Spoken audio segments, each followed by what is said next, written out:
Welcome to Varaj vlogs. Guys, నేను నిజంగా సీరియస్గా ఒక విషయం అయితే మీతో షేర్ చేయాలనుకుంటున్నాను. ప్లీజ్ మీరు కంప్లీట్గా ఈ వీడియోని అయితే చూడాల్సిందే. ఎందుకంటే నాకు 3 days బ్యాక్ ఒక సిస్టర్ మెసేజ్ పెట్టారనమాట. ఏమనంటే చెప్తాను, ఒక నిమిషం. సో తనకి ఫాలిక్యులర్ స్టడీ ట్రీట్మెంట్ తీసుకున్న తర్వాత ప్రెగ్నెన్సీ అనేది కన్ఫర్మ్ అయిందంట. కన్ఫర్మ్ అయ్యి 2nd monthలో బేబీ గ్రోత్ అవ్వడానికి ఒక ఇంజెక్షన్ ఇచ్చారంట. ఆ ఇంజెక్షన్ ఇచ్చిన తర్వాత తన హార్ట్ బీట్ అనేది పెరగడం స్టార్ట్ అయిందంట. నాకు కామెంట్ చేసింది ఆ సిస్టర్. ఫస్ట్ కామెంట్ చేసిన తర్వాత నేను ఒక్కసారి వచ్చిందా అని అడిగాను. సో ఒక్కసారి వచ్చిందని చెప్పారు. ఇంకొకసారి వస్తే నాకు మళ్ళీ రిపీట్ కామెంట్ చేయండి అని చెప్పా. ఎందుకంటే ఈ వీడియో చేయడానికి నేను ఆల్రెడీ 2 years బ్యాక్ సేమ్ సిచ్యువేషన్ని ఫేస్ చేశాను గైస్. అది ఎక్స్పీరియన్స్ షేర్ చేశాను ఆల్రెడీ. ఎవరైనా చూడకపోతే ఒకసారి కిందకి వెళ్ళి నేను ఫాలిక్యులర్ స్టడీ ట్రీట్మెంట్ తీసుకున్న తర్వాత నాకు వచ్చిన కాంప్లికేషన్ ఏంటి అనే దాని గురించి ఉంటుంది థంబ్నైల్ అనేది. ఇక్కడ పెడతా, కావాలంటే చూడండి. ఇదే థంబ్నైల్, ఇవే థంబ్నైల్స్. 2 part 1 part 2 2 చేశాను గైస్. సిస్టర్, నువ్వు కూడా చూస్తున్నట్టయితే కనుక ఈ 2 వీడియోస్ని నువ్వు చూడు. సో భయపడొద్దు ప్లీజ్, ఎవరు కూడా అస్సలు ఫియర్ అవ్వద్దు. నేను అదే చెప్పడానికే ఈ వీడియో చేస్తున్నాను అనమాట. సో నాకు ఆ సిస్టరు 3 days బ్యాక్ కామెంట్ చేశారు. కామెంట్ చేసిన తర్వాత మళ్ళీ తనకి రిపీట్ అయింది. రిపీట్ అయిన తర్వాత కూడా మళ్ళీ నాకు అగైన్ కామెంట్ చేశారు. సో నాకు అప్పుడు అనిపించింది ఏంటంటే, సేమ్ నా సిచ్యువేషన్ నేను ఏదైతే ఫేస్ చేశానో ఇప్పుడు ఆ అమ్మాయి కూడా అదే ఫేస్ చేస్తుంది. నేను ఇప్పుడు ఇది ఎందుకు చెప్పాలనుకుంటున్నానంటే, చాలామంది ఫాలిక్యులర్ స్టడీ ట్రీట్మెంట్ తీసుకుంటారు, ప్రెగ్నెన్సీ కన్ఫర్మ్ అవుతుంది, వీక్ పాజిటివ్ వస్తుంది కొంతమందికి ప్రెగ్నెన్సీ నార్మల్గా కన్ఫర్మ్ అయిపోతుంది. కాకపోతే బేబీ గ్రోత్ అవ్వాలని చెప్పి 2nd monthలో కొంతమందికి ఇంజెక్షన్ ఇస్తారు. మీరు ఈ వీడియో చూస్తున్నట్లయితే ఎవరికైనా ఇలా జరుగుంటే నాకు కామెంట్ చేయండి ప్లీజ్. అంటే మీకు 2nd monthలో కానీ 3rd monthలో కానీ బేబీ గ్రోత్ అవ్వడానికి ఇంజెక్షన్ పెట్టారా? నాకు ప్లీజ్ దయచేసి కామెంట్ చేయండి. సో నాకైతే 2 years బ్యాక్ నేను ఫాలిక్యులర్ స్టడీ ట్రీట్మెంట్ తీసుకున్నప్పుడు నాకు ప్రెగ్నెన్సీ కన్ఫర్మ్ అయ్యి ఇలాగే బేబీ గ్రోతింగ్ అని చెప్పి నాకు ఒక ఇంజెక్షన్ ఇచ్చారు. ఆ ఇంజెక్షన్ ఇచ్చిన తర్వాతనే నాకు హార్ట్ పాల్పిటేషన్స్ అనేవి వచ్చాయి. ఈ సిస్టర్ ఏదైతే చెప్తుందో సేమ్ సిచ్యువేషన్ గైస్ నాకు కూడా వచ్చింది. ఇలాగా ఎంతమంది ఉన్నారనేది నేను తెలుసుకోవాలనుకుంటున్నాను. కాబట్టి నాకు కామెంట్ అయితే చేయండి. మీకు ఎవరికైనా బేబీ గ్రోతింగ్కి ఇంజెక్షన్ ఇచ్చిన తర్వాత హార్ట్ రేట్ అనేది పెరిగిన తర్వాత మీరు ఎలా ఎక్స్పీరియన్స్ అయ్యారు అనేది ఆ ఎక్స్పీరియన్స్ని కొంచెం దయచేసి కామెంట్లో పెట్టండి. ఎందుకంటే నేను ఇలా చాలామందికి ఎక్స్ప్లెయిన్ చేస్తూ ఉంటాను కాబట్టి వాళ్ళకి హెల్ప్ అవ్వచ్చు గైస్, అందుకే పెట్టమంటున్నాను. నేనేం చెప్పాలనుకుంటున్నానంటే, ఫస్ట్ టైం ఎవరైనా ట్రీట్మెంట్కి వెళ్ళినప్పుడు వాళ్ళకి ఇలాంటి ఎక్స్పీరియన్స్ కనుక ఎదురైతే చాలా ప్యానిక్ అయిపోతారు గైస్, చాలా భయపడతారు. ఎందుకంటే హార్ట్ కదా, మెయిన్ మనకి హార్టే కదా గైస్. సో దానికి ఏదైనా ప్రాబ్లం అవుతుంది అని తెలిసినప్పుడు ప్యానిక్ అవ్వకుండా ఎలా ఉంటారు? ఖచ్చితంగా ప్యానిక్ అవుతారు. నేనైతే చాలా ప్యానిక్ అయ్యాను, చాలా స్ట్రెస్ అయిపోయాను. అసలు నేను కోలుకోవడానికి 1 year పట్టింది. అసలు నా డౌట్ ఏంటంటే, మనం ట్రీట్మెంట్ తీసుకుంటాం, ట్రీట్మెంట్ ఇచ్చేది వాళ్ళే, కనీసం పలానా ఇంజెక్షన్ వల్ల ఇలా ఒక కాంప్లికేషన్ వస్తుంది అనేది కూడా వాళ్ళు ఎక్స్ప్లెయిన్ చేయరు. ఎందుకంటే తిరగబడతాం కదా. మనం వెళ్ళి ఇంజెక్షన్ ఇవ్వడం వల్ల ఇలా ఎందుకు వస్తుంది, అలా అంటే ఇస్తే ఇలా వస్తుందని మీకు తెలిసే ఇస్తున్నారా అని మనం రకరకాలుగా క్వశ్చన్స్ చేస్తాం కదా. సో దానివల్ల వాళ్ళు చెప్పరేమో అని నాకు డౌట్ అనమాట. సో నేను కూడా ఈ సిచ్యువేషన్ని ఫేస్ చేశాను కాబట్టి చాలా సార్లు వెళ్ళాను ఆవిడ దగ్గరికి. నేను వెళ్ళి, మేడం ఇలా అవుతుంది ఎందుకు అవుతుంది, ఏంటి చెప్పండి, రీజన్ ఏంటి చెప్పండి, కనీసం చెప్తే బాగుంటుంది కదా. అలా చెప్పకుండా మీకు హార్ట్లో ఏదైనా ప్రాబ్లం ఉందేమో, లేదంటే హార్ట్ చెకప్స్ చేయించుకోండి, హార్ట్కి టెస్టులు చేయించుకోండి అనే చెప్పారు. కానీ ఇలా ఇంజెక్షన్స్ వేస్తే సైడ్ ఎఫెక్ట్ అవుతుంది, ఇట్లా హార్మోన్స్ ఉంటాయి, హార్మోనల్ ఇంబ్యాలెన్స్ వల్ల ఇలా ప్రాబ్లమ్స్ అవుతాయి, ఇలా ఒక్క మొక్క కానీ చెప్పుంటే నాకు టైం సేవ్ అయ్యేది, మనీ సేవ్ అయ్యేది, అండ్ నా మెంటల్ పీస్ కూడా నాకు మిగిలేది. నేను అదే చెప్తున్నాను. నాకు నిజంగా చాలా కోపం వచ్చింది. తను అలా మెసేజ్ పెట్టగానే చాలా బాధ అనిపించింది. నాకు బాధ అనిపించిన తర్వాత ఇలాంటి సిచ్యువేషన్కి కారణమైన ఆ సిచ్యువేషన్స్ మీద నాకు చాలా కోపం వచ్చింది. సో అందుకే నేను ఆ ఫైర్తోనే ఈ వీడియో అయితే చేస్తున్నాను, ఎవరికైనా యూజ్ అవుతుంది అని. ఎలా యూజ్ అవుతుందంటే, ఒకసారి ఇలాంటి ఎక్స్పీరియన్సెస్ ఎవరైనా మీరు విన్నా చూసినా కొంచెం తెలుసుకుంటారు కాబట్టి దానివల్ల మీరు కొంచెం కూల్గా అయితే ఉంటారని నేను అనుకుంటున్నాను. ఎందుకంటే అప్పుడు నాకు అలాంటి సిచ్యువేషన్ వచ్చినప్పుడు ఇలా చెప్పడానికి నాకు ఎవరు లేరు. సో నేను యూట్యూబ్లో కూడా చాలా వెతికాను, కానీ ఇలాంటి ఎక్స్పీరియన్స్ ఎవరు చెప్పలేదు నాకు. కాబట్టి నేను అలాంటి వాళ్ళకి చాలా అంటే చాలా యూజ్ అవుతుందని నేనైతే ఈ వీడియో చేస్తున్నాను. ప్లీజ్ దయచేసి మీకు ఉపయోగపడినా ఉపయోగపడకపోయినా దయచేసి ఒక్క లైక్ అయితే చేయండి. లైక్ చేయటం వల్ల చాలా మందికి అయితే ఈ వీడియో వెళ్తుంది కాబట్టి నేను దయచేసి ఒక్క లైక్ అడుగుతున్నాను. లైక్ చేయండి ప్లీజ్. నేను ఫేస్ చేసిన కాంప్లికేషన్ చాలా మంది ఫేస్ చేస్తున్నారు అని నాకు అనిపిస్తుంది కాబట్టి మీరు లైక్ చేయటం వల్ల వాళ్ళకి యూజ్ అవుతుంది గైస్ ఈ కంటెంట్ అనేది. సో నేనైతే చాలా ప్యానిక్ అయిపోయి వెళ్ళి అడ్మిట్ కూడా అయ్యాను గైస్. అడ్మిట్ అయ్యాను. మీకు తెలుసు కదా ప్రైవేట్ హాస్పిటల్స్లో ఒకరోజు అడ్మిట్ అయితే ఎంత రేంజ్లో వాళ్ళు గుంజుతారో డబ్బులు అనేది. సో మొత్తం కమర్షియల్ అయిపోతుంది, అసలు ట్రీట్మెంట్స్ అన్నీ కూడా కమర్షియల్ అయిపోతున్నాయి. అయితే మీకు ఇక్కడ క్లారిటీ ఇచ్చేస్తాను. ఇప్పుడు నేను తీసుకుంటున్న ట్రీట్మెంట్ ఆవిడ దగ్గర అయితే కాదు గైస్, వేరే దగ్గర తీసుకున్నాను అనమాట 2 years బ్యాక్. ఇప్పుడు వేరే దగ్గర తీసుకుంటున్నాను, అది వేరే విషయం. సో నేను ఆ భయంతో చాలాసార్లు వెళ్ళడం జరిగింది హాస్పిటల్కి. అడ్మిట్ అయ్యాను, ఇంకా గ్లూకోజ్ లెక్కిచ్చారు, ఇలా ఏవేవో ట్యాబ్లెట్స్ ఇచ్చారు, బోల్డ్ అన్ని టెస్టులు చేశారు గాయస్. మొత్తం కూడా యూజ్లెస్ అయిపోయాయి అసలు. చాలా అంటే చాలా. ఒక్క టెస్ట్ కూడా నాకు ఉపయోగపడలేదు తెలుసా. నేను చేపించుకున్న టెస్ట్లే మళ్ళీ మళ్ళీ రిపీటెడ్గా చేపించారు. అట్లా ఉంటుందన్నమాట. అంత కమర్షియల్ ఉంటారు హాస్పిటల్స్లో గుంజడానికి.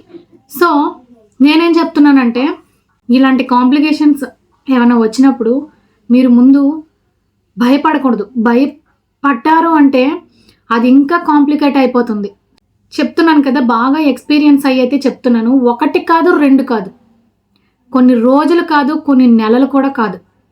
1 year experience, 1 year stress, 1 year complication, side effect నేను ఫీల్ అయ్యాను. దాంట్లోంచి ఎలా బయటకు వచ్చాను అనేది కూడా చాలా వీడియోస్ చేశాను గైస్. నేను మీకు చాలా యూజ్ అవుతాయి, చాలా అంటే చాలా యూజ్ అవుతాయి నా వీడియోస్. ఫర్దర్గా కూడా నేను చాలా ఇన్ఫర్మేటివ్ వీడియోస్ ఇస్తాను మీకు. మ్యాటర్ ఏంటంటే, నేను హార్ట్కి పాల్పిటేషన్స్ వస్తున్నాయని చెప్పి భయంతో టెన్షన్తో ఆవిడ దగ్గరికి వెళితే నాకు హార్ట్కి చెయ్యని టెస్ట్ లేదు.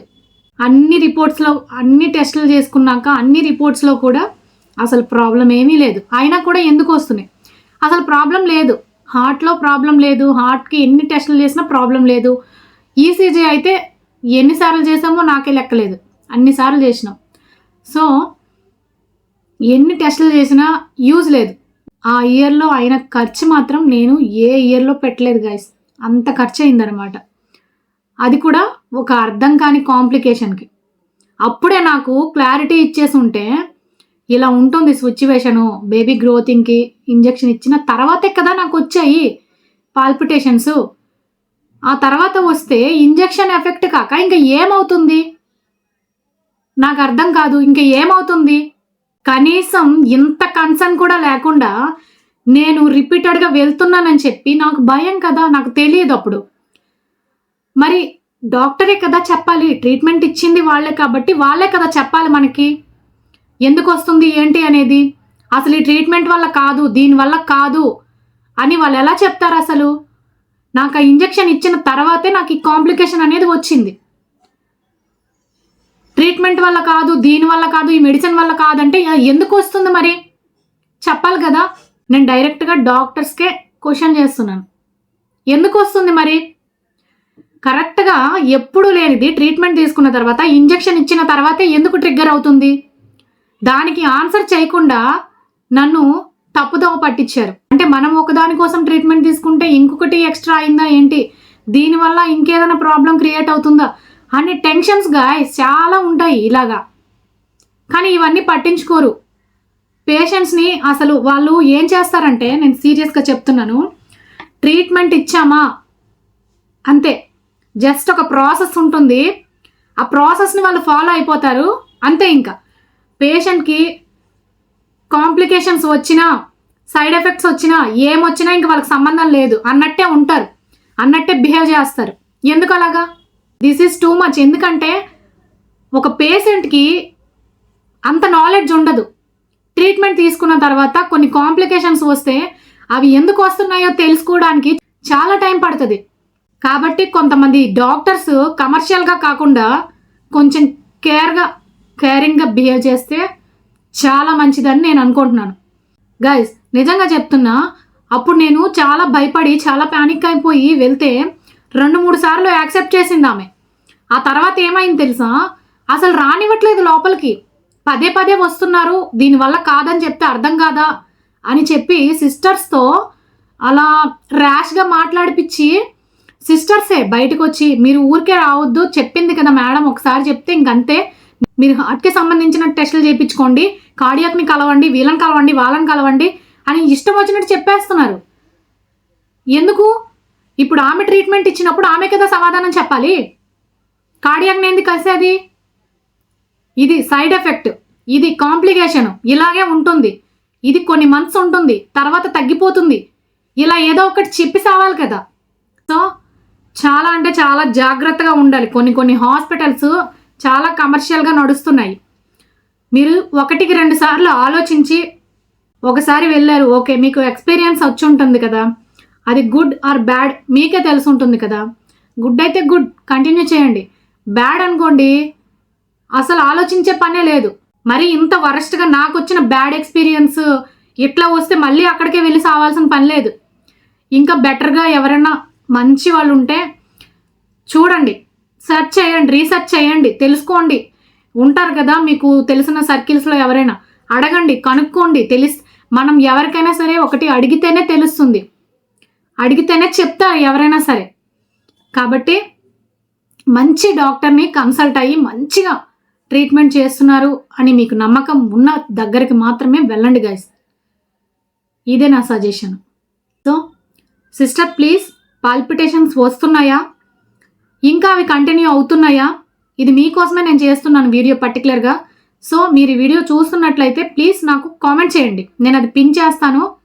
అండ్ మీకు ఇంకా పాల్పిటేషన్స్ కంటిన్యూ అవుతున్నాయా లేదా అనేది కూడా నాకు చెప్పండి. ఎందుకంటే తర్వాత నేను అసలు వాటి నుండి ఎలా బయటపడ్డాను, తర్వాత చాలా అంటే చాలా పెద్ద జర్నీ జరిగింది.